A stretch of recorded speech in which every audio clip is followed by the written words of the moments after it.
The broadcast of the adjourned meeting of the Charter Commission will now begin. Good afternoon. Welcome to this live broadcast of our virtual meeting. This meeting includes the remote participation of members as authorized under Minnesota Statute Section 13D.021 due to the declared local health pandemic. My name is Barry Clegg and I am the chair of the Charter Commission. I'll now call this meeting to order and ask the clerk to call the roll. Commissioner Abbott. Here. Commissioner Cohen. Here. Commissioner Garcia. Present. Commissioner Ginder. Present. Commissioner Giroux-Isaacson. Here. Commissioner Kozak. Here. Commissioner Lickness. Commissioner Metchi. Here. Commissioner Newborn. Commissioner Perry. Here. Commissioner Rubenstein. Here. Commissioner Sandberg. Here. Commissioner Schwarzkopf. Present. Commissioner Smith. Here. Commissioner Lickness. Commissioner Newborn. Chair Clegg. Here. There are 13 present and 2 absent. Thank you. We have a quorum, so we'll now proceed to our agenda, a copy of which was posted for public access to the city's Legislative Information Management System, which is available at lims.minneapolismn.gov. The agenda for today's meeting is before us. May I have a motion to approve? Moved, Perry. Second Second, Sandberg. It's been moved and seconded. Is there any discussion? Hearing none, I'll ask the clerk to call the roll on the motion. Commissioner Abbott. Aye. Commissioner Cohen. Aye. Commissioner Garcia. Aye. Commissioner Ginder. Aye. Commissioner Giroux-Isaacson. Aye. Commissioner Kozak. Aye. Commissioner Lickness. Commissioner Metchi. Aye. Commissioner Newborn. Aye. Commissioner Perry. Aye. Commissioner Rubenstein. Aye. Commissioner Sandberg. Aye. Commissioner Schwarzkopf. Aye. Commissioner Smith. Aye. Commissioner Lickness. Chair Clegg. Here. There are 14 ayes and 1 absent. Thank you. That motion carries. The next item on the agenda is the chair's report, and I don't have anything to report that's not already on our agenda. So we'll get right to our main item, which is taking final action on the proposed charter amendment related to minimum police staffing levels. So we have something before us properly and can discuss it. I'm going to ask Commissioner Giroux-Isaacson to make a motion to put that proposed amendment on the ballot and then ask for a second. Then we'll have a motion and a second, and we can move to a report of the work group and a discussion among Charter Commission members. Commissioner Giroux-Isaacson. Thank you, Mr. Chair. Mr. Chair, I move that the Charter Commission place on the November 3rd, 2020 general election ballot the Giroux-Isaacson Charter Amendment related to minimum police staffing levels. Thank you. That's Second. it's been Sandberg. moved.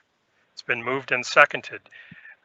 Before we get to discussion among Charter Commission members, I will ask Commissioner Rubenstein to report on the work and results of the work group study of this proposed amendment.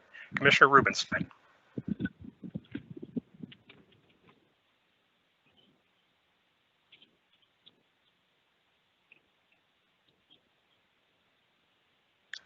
Commissioner Rubenstein, are you there?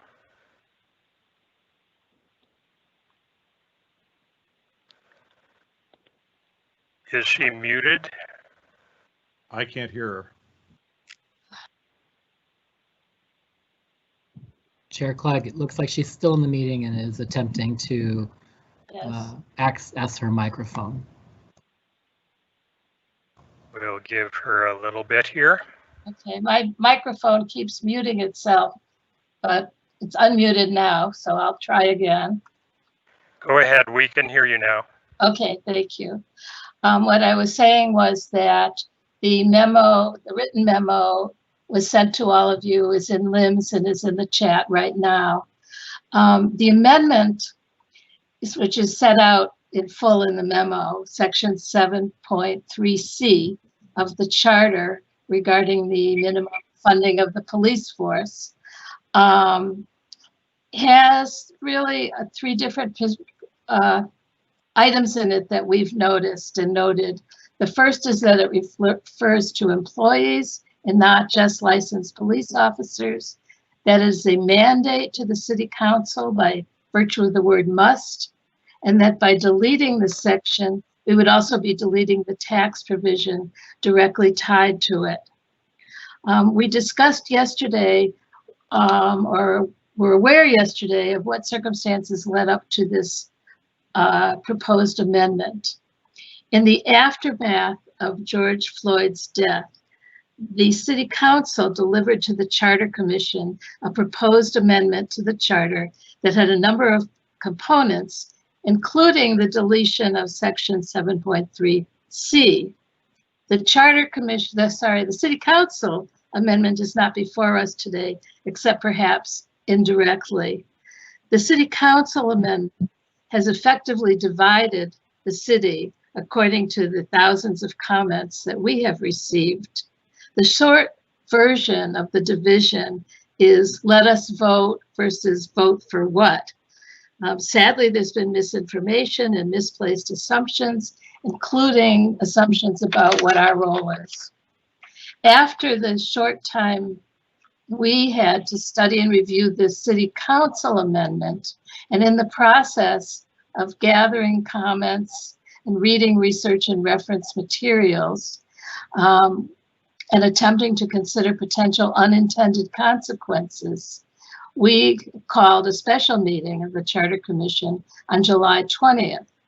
At that meeting, Commissioner Jerome Isaacson introduced the amendment now being considered.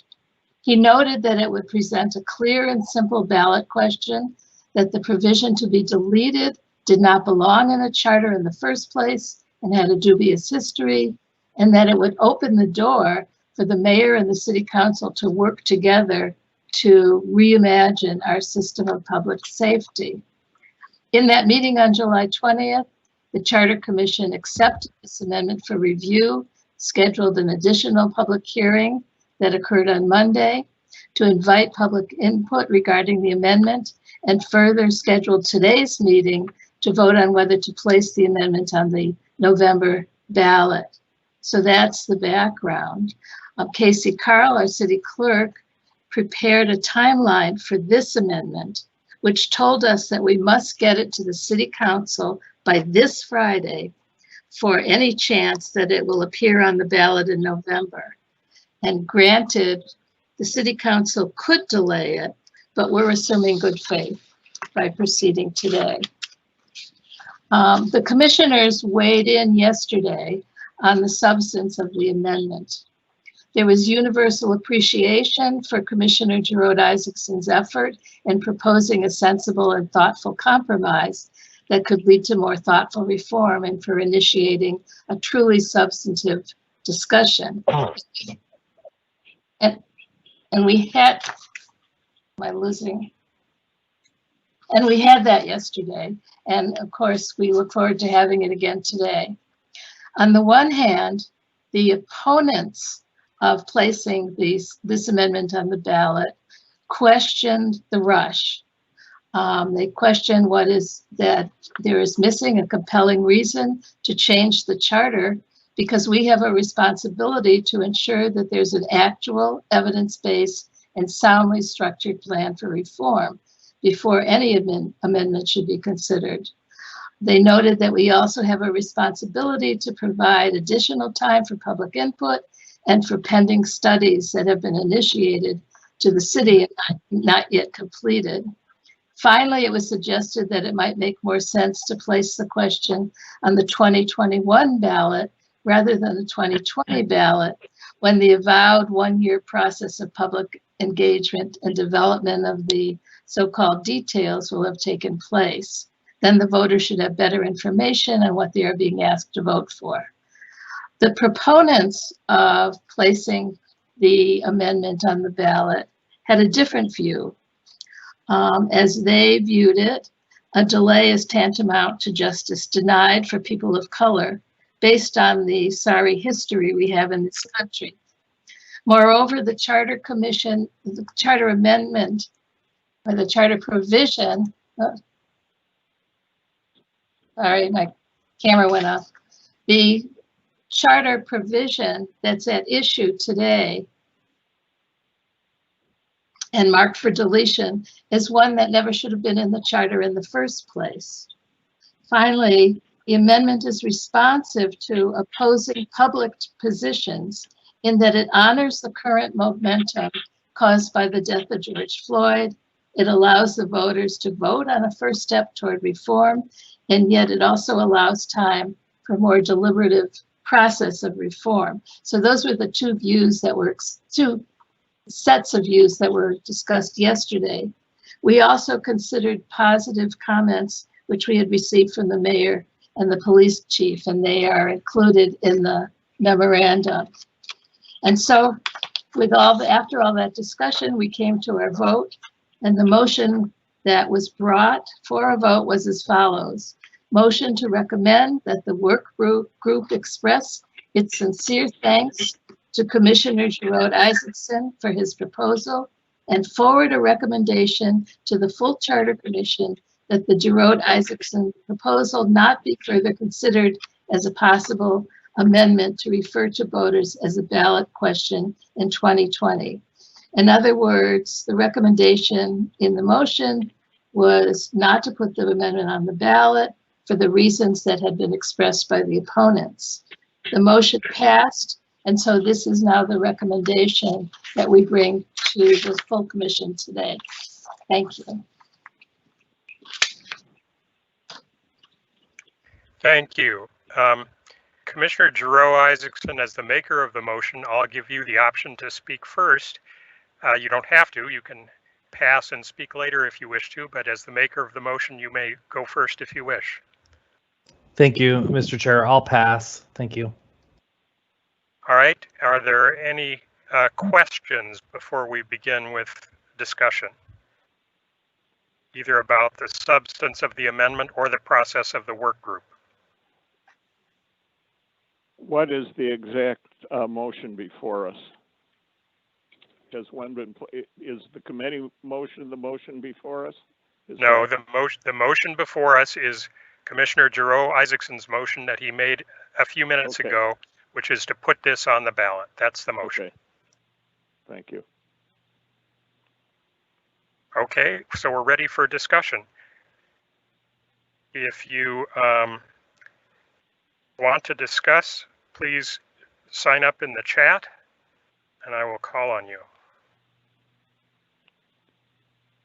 I would like to discuss, but I would like to discuss it at the time I cast my vote and not prior to that.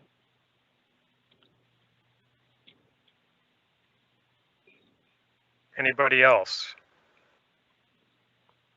Commissioner Perry.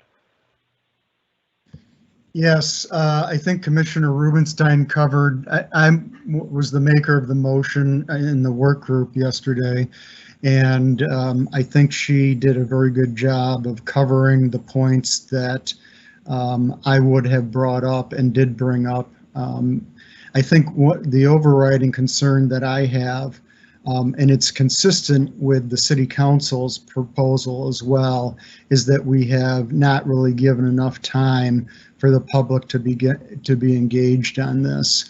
This is an extremely short timeline. As Commissioner Rubenstein noted, this came before us on the 20th of July. The public has really, they're barely catching up with what's happened with the council motion. And I think that when we're talking about structural changes, especially in this era of the murder of George Floyd. We need to engage with as many people as possible. And so I think the timing is critical. And that timing is something that I think needs to be extended so that we can give enough time to engage with people across the city of Minneapolis on this. As I said, I don't think most people even know what's going on. But I think the substance of it makes me concerned because the council has said, and they have acted in backing that up recently with the 2020 budget revisions, that they are intent on defunding the police. And so I think having the provision in the charter to have a minimum number of officers and employees in the department, I think is a wise one at this time. But my overriding concern is that we don't criticize the council for giving us something on a short timeline and then go and do something that's an even shorter timeline. Thank you very much. Thank you. Commissioner Sandberg. Let's see if I can figure this out. Okay, let's go here. Actually, I do appreciate that the timeline is very short, but I see it as short for the council motion. I see this, the Drowe-Isaacson amendment, as really a technical issue.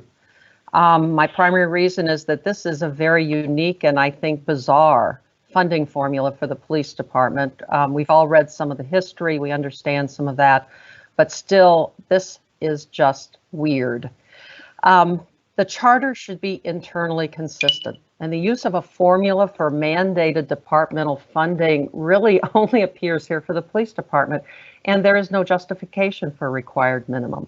I reviewed charters from a few other cities. There's nothing similar in any of those. It makes no sense to me in times of technological and social change to require minimum funding. In fact, the only reason I found to keep a formula might be that the police department's a bit unique in its oversight by the mayor, but I do not find that alone sufficiently compelling. This change would not defund the police department. As you all know from reading the charter, the police department is retained by the Drowe-Isaacson amendment. And in section 7.2a, the city council must establish, organize, and otherwise provide for the departments listed. That includes the police department. And in 7.2b, the ordinance establishing each department must provide in some way for appropriate staff and other resources. Now, yes, the charter does address more specific yet extremely vague language with respect to the fire, mayor, and the charter commission's redistricting work, but that language is quite vague. I do not see this amendment, by the way, there needs to be a date change, but we can get to that, to be in any way inconsistent with the amendment proposed by the city council. And for comments that some have made about confusing the voters, this amendment is clearly a subset of the council amendment. It's open to very little, if any, misinterpretation. Well, the same can't be said for the council's amendments, since there was no planning and no community discussion, and that amendment is designed to invite voters to frankly apply all their hopes and dreams to interpret that amendment's effect. Not so here. This amendment stands on its own. It's quite possible a voter might wish to make some change pertaining to police funding, but can't support the council's amendment.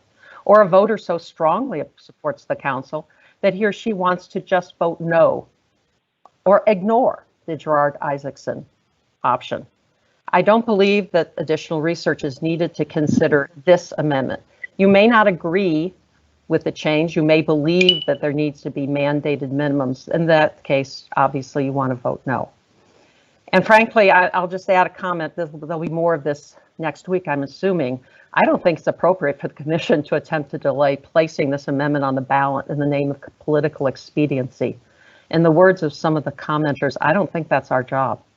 Now, one change for consistency with the council amendment, I think Drowe-Isaacson had January 1st or something, and the council was May 1st, 2021 under the language. It's probably not a big deal. That gets changed by them, but we might want to make that change. Thank you. Thank you. Commissioner Abbott.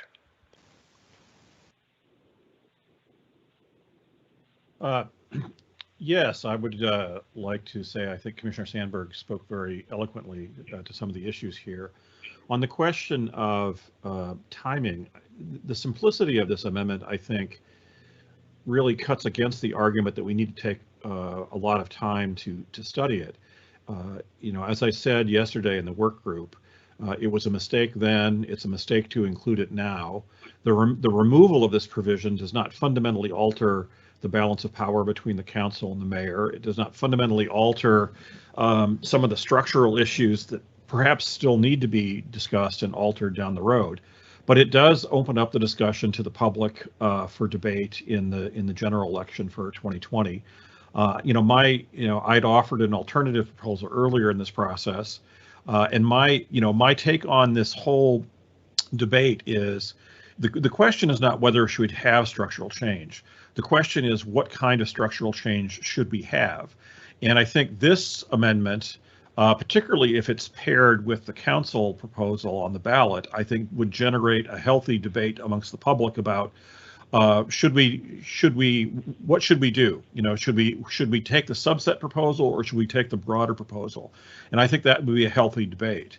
I think it's in the interest of democracy and of having a full discussion, I think it would be a nice complement to the council proposal. I also think it would be nice, even if it's on its own, even if the council proposal does not make the November ballot. I think it's a first step. It eliminates one obvious charter barrier to restructuring the police, but it leaves the rest of the debate open for the political process to unfold as it should. In that sense, I think it's a very healthy use of our power it fits with the charter. It removes a mistake. We should not be in the business of putting minimum staffing requirements in an organizational document. And I think it promotes a healthy debate about what alternatives we should be taking at this point. So I think it's well taken. The other point in terms of study and analysis is, as a subset of the council proposal, it does benefit from the existing. I think the public comments and the public hearings we've had on the council proposal also reflect and can be considered here. It's not entirely a separate proposal. It needs its own level of process and consideration. So I think we have more. I think we have more data on this perhaps than some are assuming. So in any event, I'm in favor of this amendment, and I think it would benefit the city if we put it on the ballot.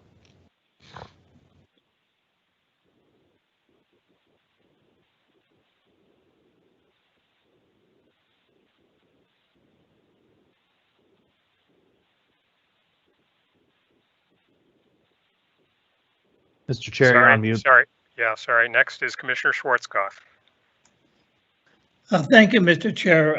Yesterday, we asked in the subcommittee, we asked the city attorney representative whether or not what would happen if these two amendments went on the charter.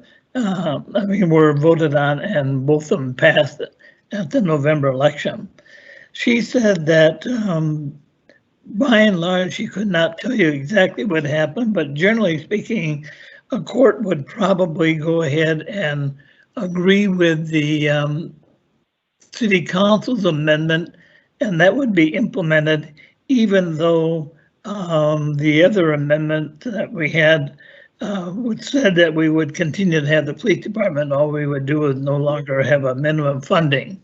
So what we were concerned about then is that if that happens, and if both of them do pass, that the council amendment, which we think doesn't have really very much planning behind it, so we don't know what we're really voting on in the future, that could become the law and or the charter amendment. And therefore, we felt that that was not a good idea. And that's one of the major reasons why I voted against this. Thank you, Commissioner Kozak.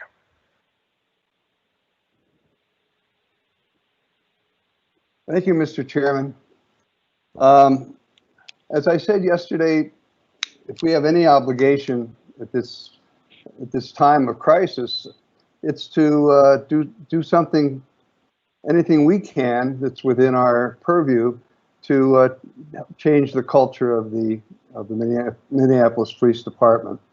I do not believe this amendment is going to do anything to alter the culture, short other than allowing the city council and the mayor they could virtually wipe out this department. I understand what Commissioner Sandberg said about provisions in the charter which push the idea that there has to be some kind of a police department, even if this were to pass. But they could make serious reductions, if not zero, then pretty close, as they try to transform the department. But yet we have no idea what that transformation is going to look like. And right now, I know we don't generally look at the current situation of the city. We're supposed to be looking at the long run.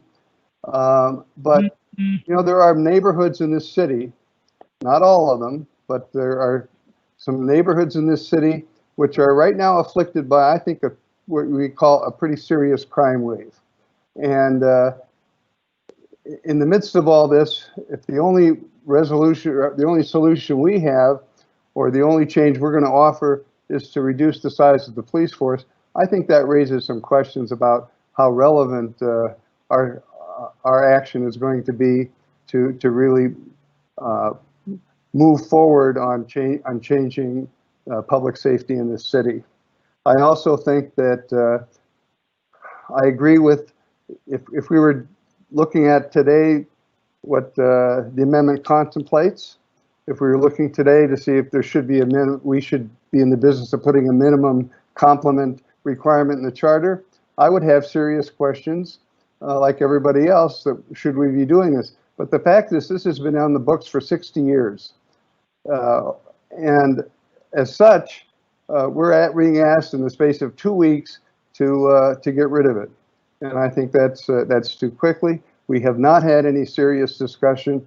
And as someone mentioned, we have several studies that are supposed to be underway on how to change the culture of the Minneapolis Police Department. Those studies are nowhere near being completed. And in fact, one of them is being postponed, and that's being postponed while we're asked to move quickly to get something on the ballot. And so for all these reasons, I'm not inclined to vote for this, and I think it's something we need to keep discussing, and that's our obligation, to keep this discussion alive. But we don't need to keep the discussion alive by shoving something on the ballot for 2020. It can wait till 2021. Commissioner Rubenstein. Thank you, Mr. Chair. I agree pretty substantially with what Commissioners Sandberg and Abbott said, and just wanted to add a couple more thoughts. One is that I support the amendment because it effectively, to me, balances all interests. It gives voters a chance to vote for something that makes sense, and because they're so anxious to vote for something. It may force the mayor and the city council to work in harmony for police reform, which would be a nice change. It doesn't preclude any city council action except the action that it didn't want, which was to have this provision in the charter. And it also doesn't limit the hard work and engagement facing us ahead to make systemic change, which should have happened long ago but didn't. But it gives us the opportunity to start now. Thank you. Thank you. There are a couple of people in the queue, but they've already spoken, so I'll just add a few remarks here. I voted no yesterday. I agree with Commissioner Rubenstein and Commissioner Sandberg that this provision about minimum funding really, we wouldn't put it in a charter if we were drafting the charter anew, but it's there now, and the fact is that it's become code for defund the police. So I think it takes on a bigger meaning than just some quirky add-on that was done 60 years ago. It's now tied to the defund the police question. So I think it's more significant than some folks are stating. I also agree that this needs more time. especially since it has become code for defund the police. And especially since at least the council is saying, or a veto-proof majority of the council is saying that's what they want to do. So I voted no yesterday. I think it's sound and worth considering, but we should take a year to do that and put it on the 2021 ballot. Now I'll recognize Commissioner Perry for a follow-up comment. Thank you, Mr. Chair. You said a lot of what I was going to say. I just wanted to add one quick thing, is that it's not just about research to be done in that time frame that another year would give us. It's about the engagement.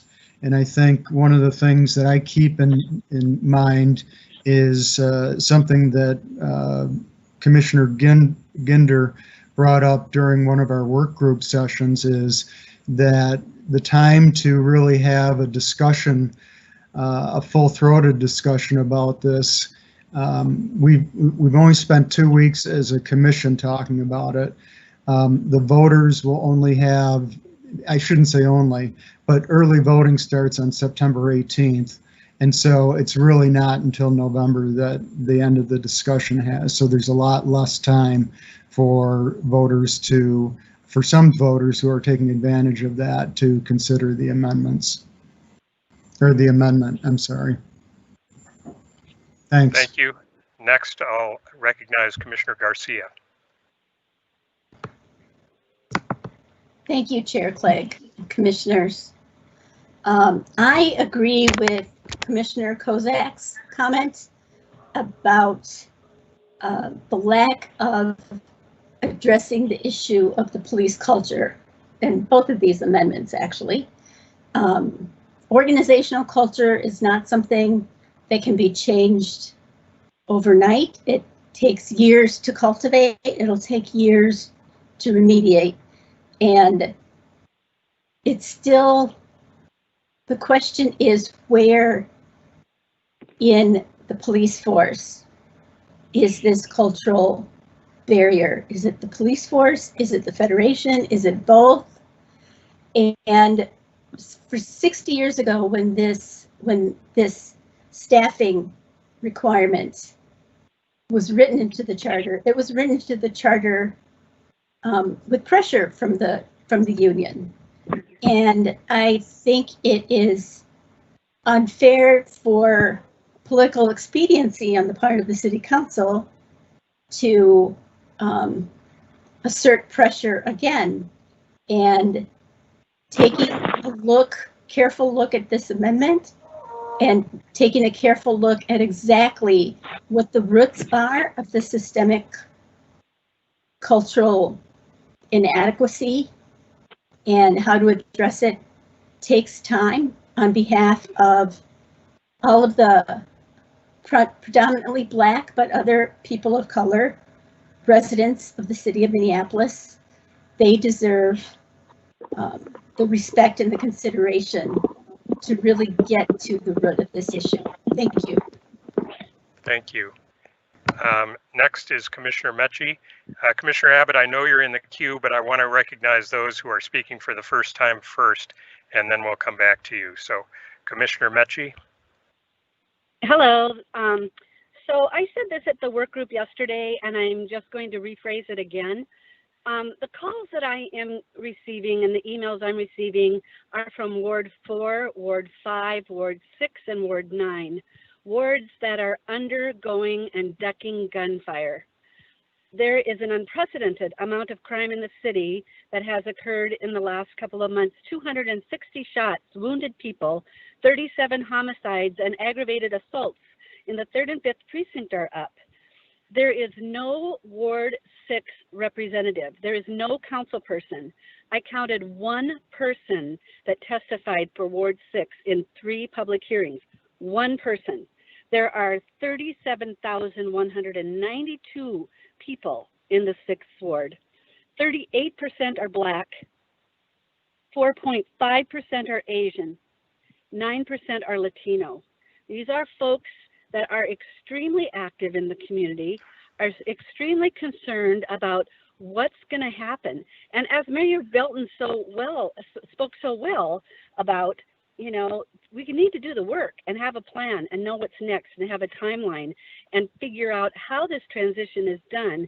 And from what I observed in the budget actions, I agree with Commissioner Cohen. I think the only way to slow this down is to ensure that mandatory minimums remain in the charter, and you know, at least until, you know, next year, when we actually know what the changes are, what needs to happen in the charter, what the plan is, then I would feel more comfortable voting. But to not have a plan and a vote to take something out that's been there for 60 years, which is the only safeguard right now for people who are having to live under gunfire night and day, I can't support it right now. I do want to say I appreciate Commissioner Isaacson, and I have had discussions offline with him, and so that he understands my point of view. Thank you. Thank you. Commissioner Abbott, you're up. Yeah, briefly, just a response to a couple of things that Commissioner Kozak said. I was struck that his discussion was basically directed to whether this is a good idea or a bad idea. But you know, the motion here is not whether to directly amend the charter ourselves. We don't have that power. The motion is whether to submit this to the voters in November for them to decide whether this is appropriate or not.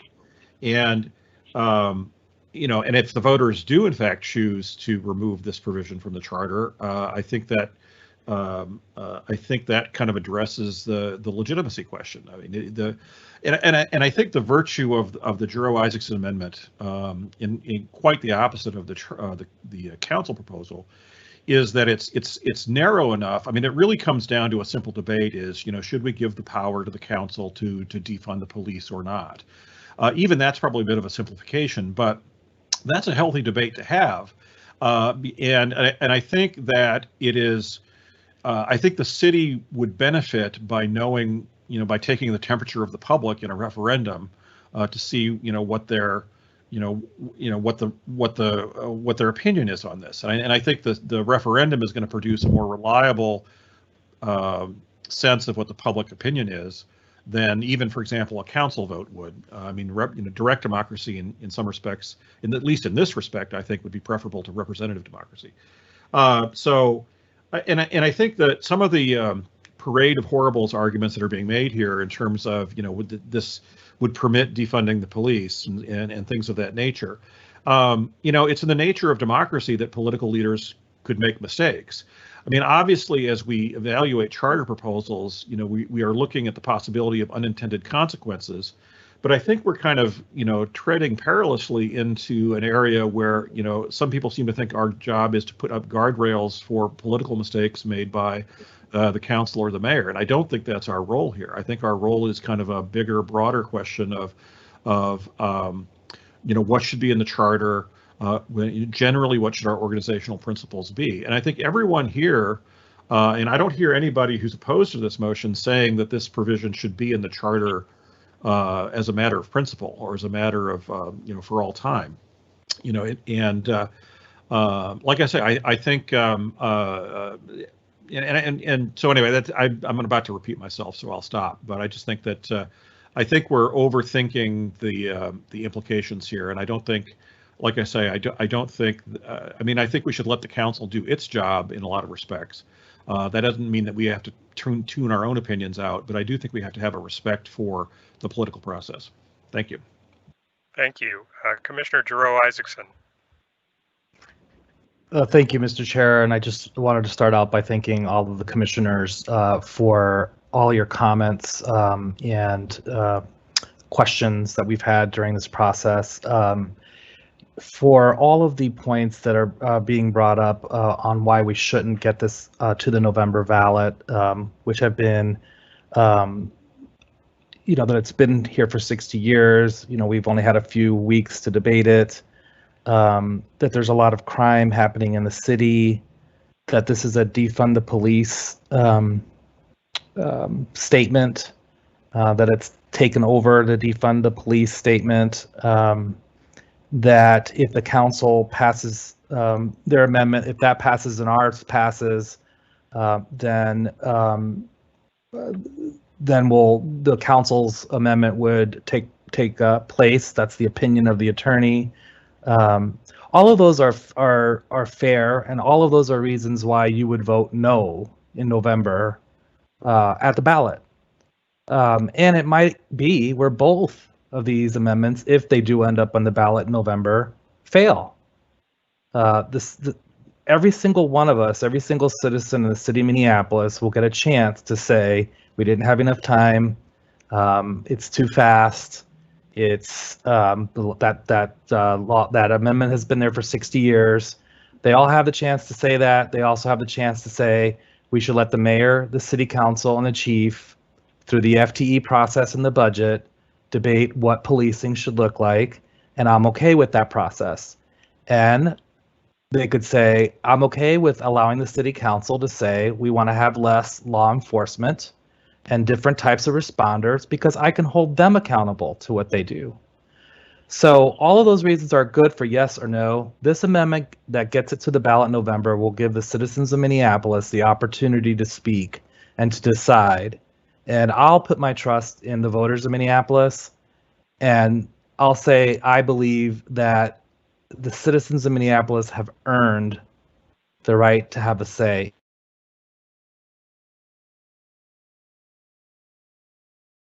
Commissioner Kozak had a follow-up.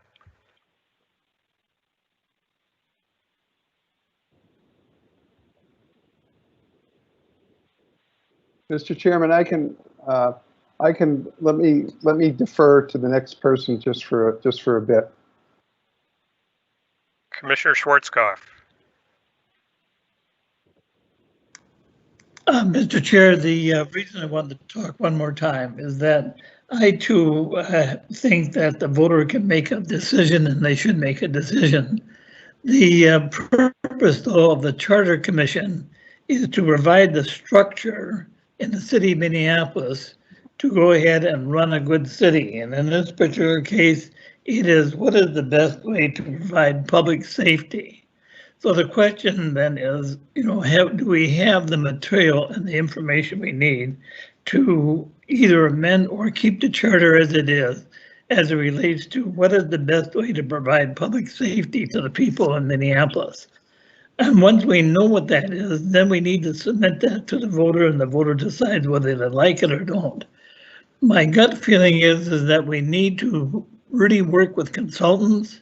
We need to find out from them what is the real thinking of the people in the community. We then need to, as it relates to public safety, we then need to find out, does our police department, does all the other organizations that do some kind of policing in Minneapolis, such as the Violent Prevention Department within the Health Department, do all these different organizations provide really good public safety? If they do, then we should build a structure which provides for that. If we don't know that, then we need to find that out. And so by hiring consultants, we can find out what's going on. How does our police department and how does other people relate to the county sheriff's office? What are they doing, and how is the relationship between those two? We don't know any of those kind of things, and yet that's part of public safety in Minneapolis. Until we have that kind of information, which we can get by hiring consultants to give us that information, we really don't know what's the best way to go ahead and structure public safety in Minneapolis. And so I think that we need to really find those kind of people, get them to work with us and help us do that. And once we have that information, then the consultants who have worked with many other cities of our size throughout the United States and other part of Europe, they can go ahead and they can lay out a plan of how to implement this. And we can then provide as a Charter Commission really the structure to do it. If the people vote for that, they have a plan that was given to the city council mayor to implement, hopefully they will implement it, and we can then have something that we really know people really want. We haven't done none of that. City Council's not doing that yet. They are doing some plans. They've already had a 911 a study. We don't know what that is. We've not received a copy of that. We've asked for that. I mean, it's difficult for us to go ahead and provide the right structure when we don't have the data. And it's difficult for the people to vote on the right structure when we can't provide it for them because we don't have the data. Thank you. Thank you. I've been giving everybody pretty much free rein in terms of your remarks, and I'll continue to do that for first-time speakers. But if you're speaking for the second or third time, please keep your comments brief, like a minute. But Commissioner Smith hasn't spoken yet, so he gets to go on as long as he wants. Commissioner Smith. All right. All right. Well, I'll try to keep my comments brief. I guess, first of all, I probably agree with everything that's been said by everybody. I mean, I see both sides of this situation, but I think I particularly agree with the comments from Commissioner Abbott. You know, if this were to go before a vote, this amendment, I don't know that I would vote for it, but I don't think it's the role of this commission to stop it from going before a vote. I think the time to act is now. Minneapolis has been in the international news. This is a time like no other in our city's history. I think to prevent people from being allowed to vote on an amendment to the charter is not the proper course. Do I wish we had more time to study? Do I wish that we had more concrete proposals from the city council? I do, but ultimately they are the elected officials. I think that we have to put some trust in them. We have to put trust in the voters. If they don't have the information they need to vote for the amendment, they should vote against it. But I would be in favor of the motion and letting it go before a vote of the people. That's all. Thank you. Commissioner Kozak had a follow-up. Yeah, one final point, Mr. Chairman. We have, I understand what Commissioner Smith is saying, and because everybody that's spoken, I think there's truth in what everyone has said. But our job is to make a decision, and we have the one obligation I think we have is when we do deliver something to the people for their decision, we have to give them an opportunity to make an informed decision. And right now, what this amendment does, and I think several people have put it this way, it says, do you want to reduce the size of the police department? That's the implied direction of this amendment. And yet, we don't offer them any alternative to reducing the size. So because of that, I think what Commissioner Schwarzkopf said was right. If we're going to put something on the ballot, we have to give people a real, honest to goodness choice that has some meaning. And right now, all we're asking people to do you want the police force reduced with no option for any alternative? Thank you. Commissioner Sandberg. I lost my earbuds. I'll be quick.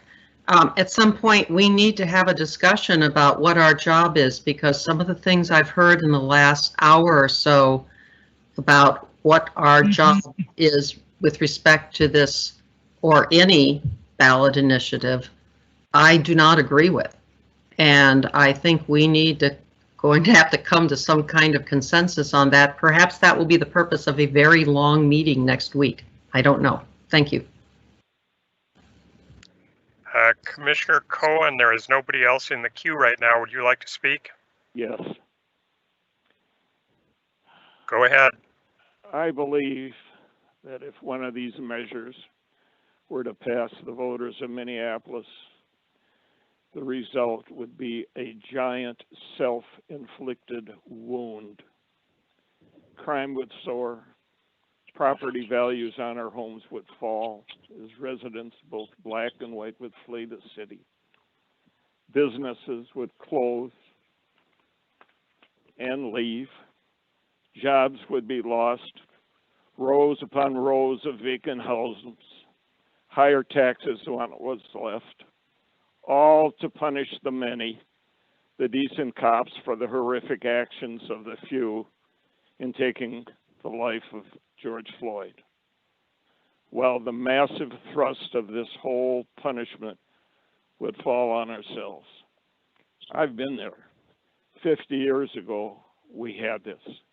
We had the riots.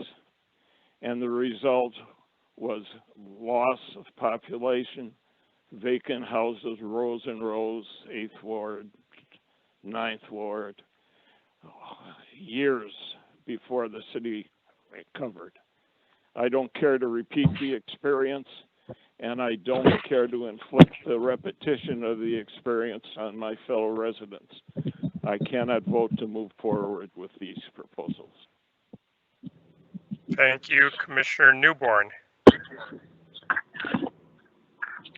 Hello, can you all hear me? We can hear you. Go ahead. Great. So, I've been sitting with this probably as long as everyone else has, and it's been contemplating about, what's the right path, what's the right decision. And I agree with Commissioner Sandberg on this question around both from the residents and it seems like internally about the role of the commission. I do think, and I am in no way an expert, but I do think that we need to have that discussion and kind of level set about that, our roles, because I hear things on this meeting that it's confusing to me as to what is the question and what is the decision that we're supposed to be making and the obligation that we have to our residents. So I do just want to concur with Commissioner Sandberg's statement around that. I also want to say, and I've been relatively quiet because I wanted to be in a place of listening and understanding instead of actively speaking with this particular issue, because as a person of color who is a resident here in the city of Minneapolis, the incidents that have taken place recently with the murder of George Floyd, also in over 400 years with the Black community and Indigenous community here in this country, it's hard to think about waiting anymore for change. And so I just want to make sure that as we think about this, and everyone has our different perspectives and backgrounds and on a continuum of learning, but when we talk about waiting, there are people in our community who have died and lost their lives, and there's a privilege to waiting that we have as homeowners, as business owners here in Minneapolis, that the rest of our communities don't have. And this is not me offering how I'm going to vote, but I just want to make sure that we, as a commission, who is not an elected body, but have volunteered our time and commitment to the city of Minneapolis, to ensure that we are being respectful of the folks who have been harmed. And there's value in community outreach and engagement. But we also know that only certain people go to those meetings. Only certain people write a letter to the commission and to city council and to the mayor. And those are folks who have the time and privilege to be able to do that. But those are also the folks who are most vulnerable to being subjected to similar incidences that have taken place by the police here and just in violence in general. So again, not saying what my vote is at this point. I do appreciate Commissioner Jerome Isaacson for lifting this up. My understanding of our role is for this particular issue, so that I don't mix up the other amendment, but for this particular issue, we found that there's a charter provision that, I think everyone has said doesn't make sense given this time. No other local jurisdiction that we know of in our area has a similar provision. And so for me, what I'm looking at is, does this provision make sense? Should we make changes to that charter provision?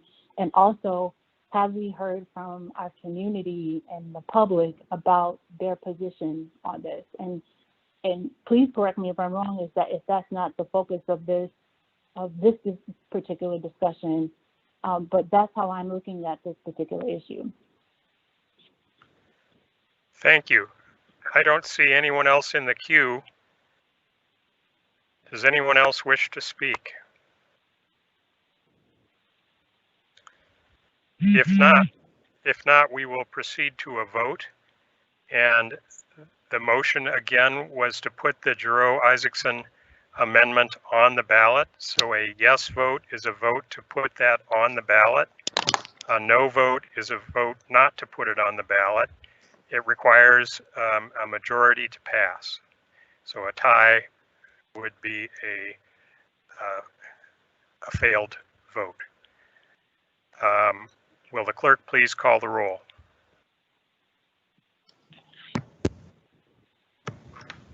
Commissioner Abbott, Aye. Commissioner Cohen, Nay. Commissioner Garcia, Nay. Commissioner Ginder, No. Commissioner Giroux-Isaacson, Aye. Commissioner Kozak, No. Commissioner Lickness, Commissioner Metchi, No. Commissioner Newborn, Aye. Commissioner Perry, Aye. I'm Commissioner sorry, Ru- nay, I'm sorry, nay. I have Commissioner Perry as nay. Commissioner Rubenstein, Aye. Commissioner Sandberg, Aye. Commissioner Schwarzkopf, Nay. Commissioner Smith, Aye. Commissioner Lickness, Chair Clegg. No. Wow.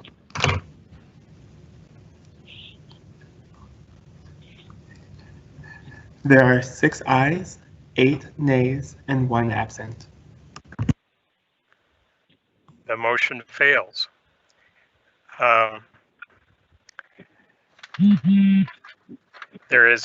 We've conducted the business that's on the agenda for tonight. There will be another work group meeting next Tuesday and our regular Charter Commission meeting a week from today on August 5th. That's where we will continue to discuss the council proposed amendment.